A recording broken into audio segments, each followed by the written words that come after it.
নমস্কার দর্শক, সংবাদ আবির্ভাবের গুরুত্বপূর্ণ সংবাদে আপনাদের সকলকে স্বাগত। আমরা প্রত্যেক দিনের মতন আজকেও একটি বিশেষ এবং গুরুত্বপূর্ণ সংবাদ আপনাদের সামনে তুলে ধরব। দর্শক, এর আগে আমরা গ্যাস সিলিন্ডার, রান্নার যে গ্যাস সিলিন্ডার পাওয়া যাচ্ছে না সেই নিয়ে সংবাদ করেছিলাম। বর্ধমানের মেমারিতে আমরা দেখিয়েছিলাম যে কিভাবে ব্ল্যাক হচ্ছে এবং কিভাবে সাধারণ মানুষকে হ্যারাসমেন্ট করা হচ্ছে। শুধু বর্ধমান মেমারি নয়, সারা বাংলা জুড়ে বিভিন্ন জায়গায় আমরা দেখতে পাচ্ছি এই একই চিত্র। আমরা আজকে দেখলাম বাগুইআটির জোড়া মন্দিরে কাঞ্চন ফেম যারা গ্যাস ডিলারের নাম, তারা রীতিমতো বলছেন যে আপনি গ্যাস যেদিনকে অর্ডার করতে পারছেন, মানে 25 দিন পর আপনি গ্যাসের অর্ডার করছেন। যেদিনকে আপনি অর্ডার করলেন, মানে যেদিন আপনার প্রথম গ্যাস এলো, আপনি অর্ডার করেছেন, ধরে নিন আপনার বাড়িতে আজকে গ্যাস এসছে, এই দিন থেকে আপনি 25 দিন পর আপনার অর্ডার ওপেন হবে, মানে আপনি অর্ডার করতে পারবেন। তার আগে আপনি অর্ডার করতে পারবেন না বা বুকিং করতে পারবেন না। এই বুকিং করার পর আপনি 20 থেকে 25 দিন বাদে গ্যাস সিলিন্ডার পাবেন, তার আগে আপনি পাবেন না। তার মানে কি দাঁড়াচ্ছে? তার মানে দাঁড়াচ্ছে 25 দিন আমি অর্ডার করতে পারছি না, সেখানে 25 দিন, তারপর আমি সাপ্লাই পাবো সেটা হচ্ছে 20 দিন পর মিনিমাম। মানে 25 আর 20 হচ্ছে 45 দিন পর একজন গৃহস্থ বাড়ির মানুষরা তারা রান্নার গ্যাস পাবেন। আর এখানেই প্রশ্ন উঠছে যে এটা কি করে হয়, যেখানে ভারতবর্ষের প্রধানমন্ত্রী থেকে শুরু করে স্বরাষ্ট্রমন্ত্রী থেকে শুরু করে তারা স্পষ্টত বলে দিয়েছেন যে 25 দিন পর যে কোনো দিন তারা গ্যাস পেতে পারেন। গৃহস্থের বাড়িতে গ্যাস পৌঁছে দিতে হবে এবং নোটিফিকেশনে পরিষ্কার বলা আছে যে 30 দিনের মধ্যে গ্যাস পাবে। তাহলে কাঞ্চন ফেম কেন গ্যাস দিচ্ছে না? কেন গ্যাসের সিলিন্ডার দিচ্ছে না? রান্না করার যে সিলিন্ডার, সেই সিলিন্ডার কেন দিচ্ছে না? এর যে গভীর তদন্ত, সেই তদন্ত করতে গেলে এর গভীরে যদি আমরা ঢুকি তাহলে দেখব যে আপনারা সকলেই জানেন যে গতকাল আইপ্যাকের দিল্লির অন্যতম ডিরেক্টর দীনেশ চান্দলকে গ্রেপ্তার করেছে ইডি। কালকে অনেক রাতে এই গ্রেপ্তারি হয়, মানে গ্রেপ্তারির খবরটা আমাদের কাছে এসে পৌঁছায়। আইপ্যাকের দিল্লির অন্যতম ডিরেক্টর দীনেশ চান্দলকে গ্রেপ্তার করেছে ইডি। কেন করেছে? আপনারা সকলেই জানেন যে কয়লা গরু পাচারের সাথে আইপ্যাকের নাম জড়িয়েছে। আর এই আইপ্যাকের সাথে এই গরু পাচার, কয়লা পাচারের সাথে যে নাম দুটো রাজারহাট গোপালপুরে যুক্ত, সেটা হচ্ছে অদিতি মুন্সি ও দেবরাজ চক্রবর্তী। এখন পরিস্থিতি এমন একটা জটিল জায়গায় দাঁড়িয়েছে, এই জায়গায় দাঁড়িয়ে তারা এখন কি করছেন? ব্ল্যাকমেল করাবার চেষ্টা করছে এই কাঞ্চন ফেম যে সমস্ত ডিস্ট্রিবিউটর আছে গ্যাস সিলিন্ডারের, রান্নার গ্যাস সিলিন্ডারের যে সমস্ত ডিস্ট্রিবিউটর আছে, তাদেরকে দিয়ে বাঙালির ঘরে ঘরে ব্ল্যাকমেলিং করাবার চেষ্টা করছেন। কিভাবে? যে রান্নার গ্যাস আপনি পাবেন না। কেন পাবেন না? না, 25 দিন পরে আপনি অর্ডার করেছেন। অর্ডার যিনি মানে কাউন্টারে বসে আছে তিনি বলছে আপনি তো অর্ডার করেছেন 25 তারিখে, 25 দিন পর করেছেন, আপনি তো 7 তারিখে করেছেন, এখন আজকে 14 তারিখ, কি করে পাবেন? আপনি 20 দিনের মাথায় গিয়ে 25 দিনের মাথায় গিয়ে পাবেন। মানে যেদিন কি অর্ডার করবেন সেই দিন থেকে 20 থেকে 25 দিন। তার মানে কি দাঁড়াচ্ছে? একটা গ্যাস সিলিন্ডারে 4 জন বা 5 জনের ফ্যামিলিতে 25 দিন থেকে 30 দিনের বেশি চলে না। তাহলে 45 দিন চলবে কি করে? তাহলে তখন তাকে খোঁজামত করতে হবে।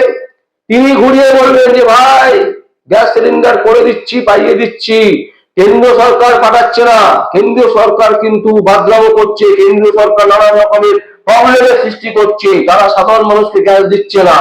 এই তৃণমূল কংগ্রেসের নেতা নেত্রীরা তারা হেল্প করছে, তারা সহযোগিতা করছে, তারা নানান ভাবে আমাদেরকে সহযোগিতা করছে, তাই আমি গ্যাস সিলিন্ডার পাইয়ে দিচ্ছি, ভোটটা কিন্তু সেখানে দেবেন। যে ভয়ঙ্কর পরিস্থিতি চলছে সারা পশ্চিমবঙ্গ জুড়ে, আমাদেরকে বলা হচ্ছে, আমরা যখন এই কাঞ্চন ফেমের কাছে গিয়ে পৌঁছেছি তখন বলছি যে গ্যাস সিলিন্ডার আসছে না, রান্না গ্যাসের যে সিলিন্ডার সেই সিলিন্ডার আসছে না, অথচ আমরা দেখছি বেশ খানিকটা দূরে গ্যাস সিলিন্ডার নামানো হচ্ছে এবং রীতিমতো একটি বড় লরি বোঝাই করা সিলিন্ডার। তাহলে এই সিলিন্ডার গুলো কারা পাচ্ছে? এই সিলিন্ডার গুলো কে পাচ্ছে? কোন লোকজনকে দেওয়া হচ্ছে? কাদেরকে এই সিলিন্ডার পাইয়ে দেওয়া হচ্ছে? আসুন দর্শক, আমরা সেই ভিডিও ফুটেজ দেখাচ্ছি কাঞ্চন ফেমের একেবারে ভিআইপি ইনক্লেভ থেকে একটুখানি দূরে, কারণ দূরে রেখেছে এই কারণে যাতে লোক বুঝতে না পারে যে তাদের কাছে গ্যাস এসছে না কোথাকার গ্যাস এসছে। তাই এইচপি গ্যাস, রান্নার গ্যাস সিলিন্ডার বোঝাই করা লরি এবং নিচে মাল নামানো হচ্ছে, সেই দৃশ্য আমরা দেখাচ্ছি। দেখুন মাল নিচে কিভাবে রাখা আছে এবং তার সাথে লরির ভেতরে কিভাবে বোঝাই করা সিলিন্ডার গ্যাস। অথচ কাঞ্চন ফেমের যারা কর্মকর্তারা আছেন, যারা কাজ করছেন, যারা কর্তৃপক্ষ আছেন, তারা বলছেন নাকি গ্যাস সিলিন্ডার পাওয়া যাচ্ছে না, গ্যাস সিলিন্ডার নাকি আসছে না, সাপ্লাই নেই তাই দেওয়া যাচ্ছে না। আপনি এখন বাড়ি যান, 20 দিন পর আপনি গ্যাস সিলিন্ডার পাবেন, তার আগে পাবেন না। এই হচ্ছে বর্তমান ভয়ঙ্কর পরিস্থিতি চলছে এবং এই গ্যাস সিলিন্ডারের পরিবর্তে ভোট দিতে হবে তৃণমূল কংগ্রেসকে, এইভাবেও কিন্তু তারা রীতিমতো প্রেসার তৈরি করছে বাংলার মানুষকে। আমরা আজকে একটি ফেসবুক ঘাটতে ঘাটতে দেখছিলাম যে এই অঞ্চলে বিজেপি প্রার্থী যিনি দাঁড়িয়েছেন তিনি বলছেন যে এই যে কয়লা মাফিয়া এবং গরু পাচারের সাথে যুক্ত দেবরাজ এবং তার ওয়াইফ অদিতি মুন্সি, কারণ অদিতি মুন্সি নিজে স্বীকার করছেন যে আমি কাজ করি যেরকম, আমি দেবরাজ যৌথভাবে কাজ করি। সুতরাং দেবরাজের নাম যখন এসছে, দেবরাজ চক্রবর্তীর নাম যখন এসছে, তাহলে অদিতি মুন্সিও তার সাথে সমান দায়ী এবং সেই দায়ে খুব তাড়াতাড়ি এদের জেল যাত্রা হবে। সুতরাং এরা এখন কি করছে? এরা বুঝতে পারছে যে এখন গরু পাচার করা যাচ্ছে না, কয়লা পাচার করা যাচ্ছে না, তাই এখন গ্যাস সিলিন্ডারকে আটকে রেখে সাধারণ মানুষকে ধমকি চমকি দিয়ে ভোট করাতে চাইছে এবং সেইভাবে চাইছে যে এগুলোকে বলা হয় ঠান্ডা মাথায় ভোট করানো, যে মানুষকে চাপে ফেলে দাও, মানুষকে বোঝাও যে বিজেপি সরকার, কেন্দ্রীয় সরকার তারা গ্যাস সিলিন্ডার দিচ্ছে না, গ্যাস সিলিন্ডার পাঠাচ্ছে না, কেন্দ্রীয় সরকারের যে দপ্তর সেই দপ্তর থেকে সিলিন্ডার যদি না আসে আমি আপনাকে দেবো কিভাবে? অথচ দিনের আলোর মধ্যেই দেখা যাচ্ছে লরি করে মাল আসছে, সেই মাল নামাচ্ছে, তাহলে সেই মাল যাচ্ছে কোথায়? কাঞ্চন ফেমের মালিককে জবাব দিতে হবে। এই জবাব কাঞ্চন ফেমের মালিককে দিতে হবে যে যেখানে কেন্দ্রীয় সরকারের নোটিফিকেশনে আছে 25 দিনের মধ্যে গ্যাস পাবে, সেইখানে তার কর্তৃপক্ষ, তার যে কাঞ্চন ফেমের যে কর্মকর্তারা যারা কাজ করেন তারা কোন সাহসে বলছে? তো কাঞ্চন ফেমের মালিককে এর জবাব দিতে হবে যে ওনার ডিস্ট্রিবিউটারশিপের কাছ থেকে কি করে 25 দিন পরে অর্ডার হচ্ছে, অর্ডার নিচ্ছে তারা, তারপরে 20 দিন পর কিভাবে বলছেন যে 20 দিনের আগে গ্যাস পাওয়া যাবে না? মানে টোটাল দিন দাঁড়াচ্ছে হচ্ছে 45 দিন এবং বুক ফুলিয়ে একেবারে বুকে চাপড়ে রীতিমতো হুমকি দিচ্ছে, রীতিমতো বলছে যে 20 থেকে 25 দিনের আগে পাবেন না, যান। এত বড় সাহস কিভাবে হয়?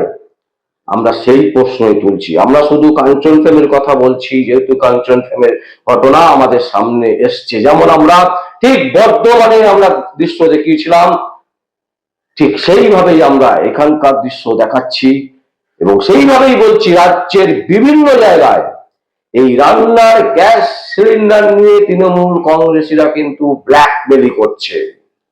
রান্নার গ্যাস সিলিন্ডারকে পাইয়ে দেওয়ার নাম করে ভোট। এই হচ্ছে নতুন ষড়যন্ত্র, নতুন টেকনিক। কারণ মুখ্যমন্ত্রী মমতা ব্যানার্জি বারবার বলছেন যে একটা পথ আটকে গেলে আরেকটা পথ বের করো, আরেকটা পথ আটকে গেলে আরেকটা পথ বের করো। এটা কি সেই পথের সন্ধান দিচ্ছেন?